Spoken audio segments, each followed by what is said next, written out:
Mark Zuckerberg manages a global social network. 50 Cent built an empire across hip-hop and business. While they occupy different worlds, they rely on the same underlying strategies for dominance. These strategies cross the boundaries of politics and art, utilized by leaders like Vladimir Putin and elusive creators like Donald Glover. All four figures draw from the same source, Robert Greene's The 48 Laws of Power. It is a distillation of 3,000 years of history, condensing the tactics of Machiavelli, Sun Tzu, and centuries of world-shaping statesmen. The text is notoriously polarizing. It is highly requested in American prison libraries, yet analyzed just as closely in elite boardroom meetings. These laws function as a series of maneuvers used by those at the top. Navigating modern life requires learning to recognize these tactics. Two of the most effective tools are Law 16, which emphasizes the use of absence, and Law 3, the concealment of intentions. The psychological reality is that scarcity creates value. Being an open book often leads to being taken for granted, whereas deliberate withdrawal can force an audience to pay closer attention. In the 8th century BC, a man named Dioxys built his power in Media by settling local disputes fairly. He made himself essential, then suddenly refused to hear more cases and vanished from public view. Crime and chaos immediately followed his departure. When the desperate people begged him to return as their king, he accepted on one condition: he would live in total isolation behind a guarded palace. His absence turned simple respect into a form of worship. Donald Glover utilizes this same tactical withdrawal. He frequently executes social media blackouts and refuses to provide insights or explanations for his complex music videos during press tours. By creating this void, Glover forces the public to project their own theories onto his work. This absence becomes its own source of energy, keeping the conversation alive without him saying a word. Power also relies on perception, specifically Law 30, making accomplishments seem effortless, and Law 7, getting others to do the work while taking the credit. Harry Houdini understood this perfectly.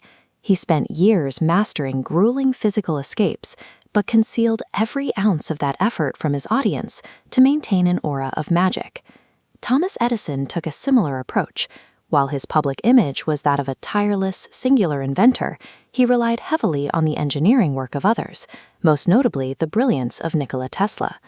There is a strategic advantage here. If an audience sees how hard you work, you look vulnerable. If it looks effortless, your power appears limitless. Modern tech figures like Mark Zuckerberg adopt a version of this through their presentation. The uniform of a plain gray t-shirt projects a man too focused on a higher mission to be bothered by trivialities like fashion. Silicon Valley culture often emphasizes free meals and ping-pong tables, perks that Law 40 warns are rarely free. They keep employees on site and focused. Meanwhile, the casual attire of leadership presents a flat hierarchy, hiding the intense pressure of corporate scaling. Framing high-intensity dominance as a natural byproduct of changing the world makes it much harder for others to spot the competitive machinery driving the company. However, these laws are extremely volatile.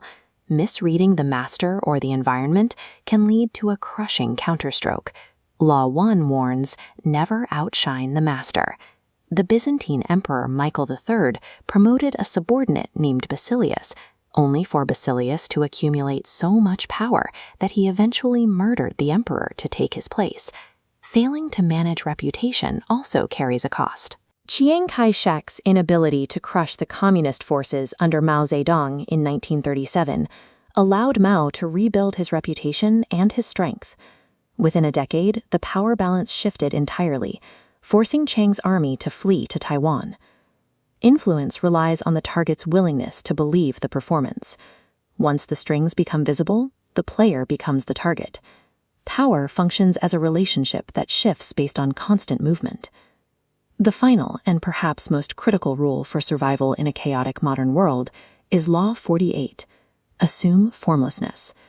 The most dangerous opponents are those who cannot be pinned down to a single identity or a predictable routine. They adapt to their surroundings instantly, offering no stationary target for an enemy to hit. Viewing modern strategy through the 48 laws offers a framework for self-defense. Recognizing the maneuvers helps transition the observer from being a pawn to someone who can see the entire board.